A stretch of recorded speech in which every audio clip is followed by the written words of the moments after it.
ഇന്ന് വന്നിട്ടുള്ളത് വളരെ എളുപ്പത്തിൽ തയ്യാറാക്കാൻ പറ്റിയ ഒരു ഈവനിങ് സ്നാക്കാണ് കേട്ടോ. നേന്ത്രപ്പഴവും കാരക്കയൊക്കെ കൊണ്ടുള്ള ഒരു സിമ്പിൾ സ്നാക്കാണ് കേട്ടോ. അപ്പോൾ നല്ല പഴുത്ത നേന്ത്രപ്പഴം ഒരു കുക്കറിലേക്ക് ഇട്ട് കൊടുക്കുക. അതിലോട്ട് കുറച്ച് വെള്ളവും ഒഴിച്ചിട്ട് ഒരു വിസിലാവുന്നത് വരെ വേവിച്ചെടുക്കുക. വിസിൽ വന്നതിന് ശേഷം അതിൻ്റെ പ്രഷറൊക്കെ അപ്പം തന്നെ പോക്കുക കേട്ടോ. എന്നിട്ട് നമ്മൾ പഴം എടുത്തിട്ട് അതിൻ്റെ തൊലിയൊക്കെ കളഞ്ഞ് ചൂടാറുന്നതിന് മുമ്പ് തന്നെ നന്നായിട്ട് ഉടച്ചെടുക്കണം കേട്ടോ. നല്ല ചൂടായതുകൊണ്ട് ഞാൻ കുറച്ച് ചൂടാറാനായിട്ട് വെയിറ്റ് ചെയ്തിട്ടുണ്ടായിരുന്നു. അതിനോണ്ട് എനിക്ക് ഉടച്ചെടുക്കാൻ കുറച്ച് ബുദ്ധിമുട്ടായിട്ട് തോന്നിയിട്ടുണ്ടായിരുന്നു കേട്ടോ. ഇനി ഇതിലോട്ട് കാരക്ക കുരു കളഞ്ഞിട്ട് ചേർത്ത് കൊടുക്കുക. ഒരു 6-7 കാരക്ക ഞാൻ എടുത്തിട്ടുണ്ടാവും. അപ്പം നല്ല സോഫ്റ്റ് ആയിട്ടുള്ള കാരക്ക ആണെങ്കിൽ ഏറ്റവും നല്ലതാണ് കേട്ടോ.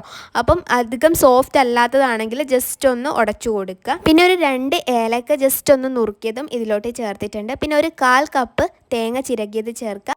എന്നിട്ട് നന്നായിട്ടൊന്ന് മിക്സ് ചെയ്തെടുക്കുക. പിന്നെ ഇതിലോട്ട് ഒരു 1/4 കപ്പ് റവ അല്ലേ അതും കൂടിയും ചേർത്തിട്ടുണ്ട്. റവ വേണ്ടെങ്കിൽ നിങ്ങൾക്ക് സ്കിപ്പ് ചെയ്യാം. അതിന് പകരം കുറച്ചുകൂടി തേങ്ങ ചിരകിയത് ചേർത്താലും മതി കേട്ടോ. ഇനി ഇതെല്ലാം കൂടി നന്നായിട്ട് മിക്സ് ചെയ്തെടുക്കുക. അപ്പോൾ നമ്മളെ പഴത്തിൻ്റെ ബാറ്റർ ഇവിടെ റെഡി ആയിട്ടുണ്ട് കേട്ടോ. അപ്പോൾ വളരെ സിമ്പിളാണ് നമുക്കിത് തയ്യാറാക്കാനായിട്ട്.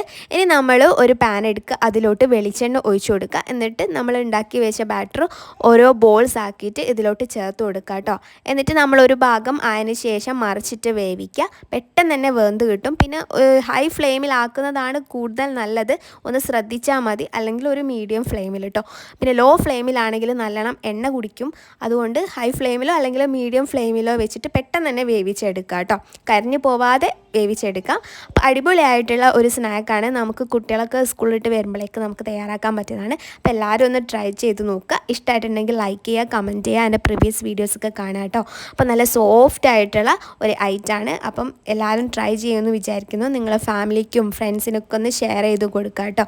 അപ്പോൾ ഇതുപോലത്തെ വീഡിയോസിനായിട്ട് എൻ്റെ ചാനൽ ഒന്ന് ഫോളോ ചെയ്യാം കേട്ടോ. Okay, by.